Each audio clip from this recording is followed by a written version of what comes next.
ప్రియమైన సోదరి సహోదరులకు యేసుక్రీస్తు నామములో శుభములు. దేవుని యొక్క నూతనమైన కృప మీ అందరికీ కలుగును గాక. ఈ రోజుకి ఫ్రెష్ మన్నా స్టార్ట్ చేసి 8 సంవత్సరాలు కంప్లీట్ అయ్యి 9వ సంవత్సరంలో ప్రవేశిస్తాం. ఈ 8 సంవత్సరాలు దేవుడు ప్రతిరోజు ఫ్రెష్ మన్నా చేయడానికి, ఫ్రెష్ మన్నాను వాట్సాప్ గ్రూప్లో నుండి యూట్యూబ్లో కూడా పెట్టడానికి కృప చూపించినందుకు దేవునికే మహిమ ఘనత ప్రభావములు చెల్లిస్తున్నాము. ఈరోజు దేవుడు మనకిచ్చిన వాక్యము ద్వితీయోపదేశకాండము 2వ అధ్యాయము 7వ వచనం. నీ చేతుల పనులన్నిటిలోనూ నీ దేవుడైన యెహోవా నిన్ను ఆశీర్వదించెను. ఈ గొప్ప అరణ్యంలో నీవు ఈ 40 సంవత్సరములు సంచరించిన సంగతి ఆయన ఎరుగును. నీ దేవుడైన యెహోవా నీకు తోడై ఉన్నాడు, నీకేమీ తక్కువ కాదు. ఈ మాటలు మనం ద్వితీయోపదేశ కాండంలో చూసినాము. మోషే ఇశ్రాయేలీయులను ఆశీర్వదిస్తూ ఇక్కడ అంటున్నారు కదా, నీ చేతుల పనులన్నిటిలోనూ నీ దేవుడైన యెహోవా నిన్ను ఆశీర్వదించెను.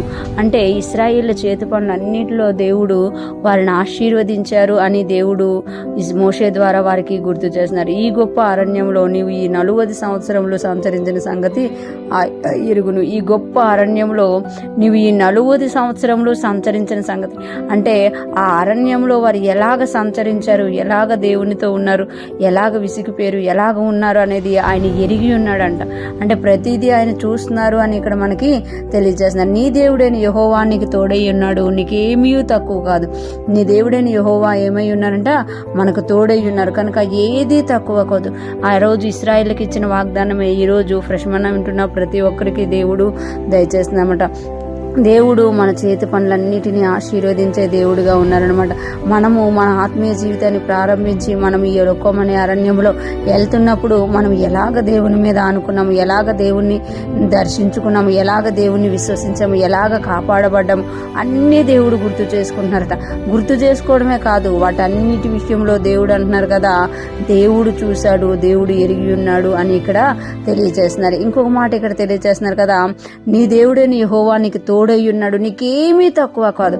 అంటే మన దేవుడు మనకు తోడై ఉంటే మనకి ఏది కూడా తక్కువ కాదు. ఎప్పుడైతే మనం విశ్వసించి ముందుకెళ్తామో మనల్ని అన్ని విషయాల్లో దేవుడు ఆశీర్వదించే దేవుడుగా ఉన్నారు అని దేవుడు మనకి తెలియజేస్తున్నమాట. ఈరోజు ఫ్రెష్ మన్నా వింటున్న ప్రతి ఒక్కరూ జ్ఞాపకం చేసుకోవాలి. ఆ రోజు ఇశ్రాయేలీల్ని దీవించిన దేవుడు ఈ రోజు తన కుమారుణ్ణిచ్చి మనల్ని తనకు స్వకీయ సాంపాద్యంగా చేసుకున్నారు. మనం ఎప్పుడైతే దేవుని వైపు చూస్తూ వెళ్తామో మన చేతి పనులన్నిటిలో, మన జీవన వ్యాపారాలన్నిటిలో ఆశీర్వదించే దేవుడుగా మన దేవుడు ఉన్నారు. అదే సమయంలో మనకు తోడయ్యుండి మనకి ఏది తక్కువ కాకుండా దేవుడు దీవించే దేవుడుగా ఉన్నారు. ఈరోజు ఫ్రెష్ మన్నా వింటున్న ప్రతి ఒక్కరికి కూడా మీ చేతి పనులన్నిటినీ దేవుడు దీవించునుగాక. మీకు ఏమీ తక్కువ కాకుండా ఆయన సమస్తమును సమృద్ధిగా ఇచ్చి మీకు తోడయ్యుండునుగాక. ఈరోజు ఫ్రెష్ మన్నా వింటున్న ప్రతి ఒక్కరూ జ్ఞాపకం చేసుకోవాలి. ఫ్రెష్ మన్నా ఇన్ని సంవత్సరాలు దేవుడు నడిపించినందుకు 1-2 నిమిషాలు మీరు దేవునికి స్తుతించండి. నిజంగా మీరు ఫ్రెష్ మన్నా ద్వారా ఆశీర్వదింపబడితే దేవుని స్తుతించే వారిగా స్తుతించి ఈ ఫ్రెష్ మన్నా ఇంకా అనేక మందికి రీచ్ అయ్యేటట్టు షేర్ చేయవలసిందిగా మనవి చేస్తున్నాను. దేవుని కృప మీకు తోడై ఉండి నడిపించునుగాక. ఆమేన్.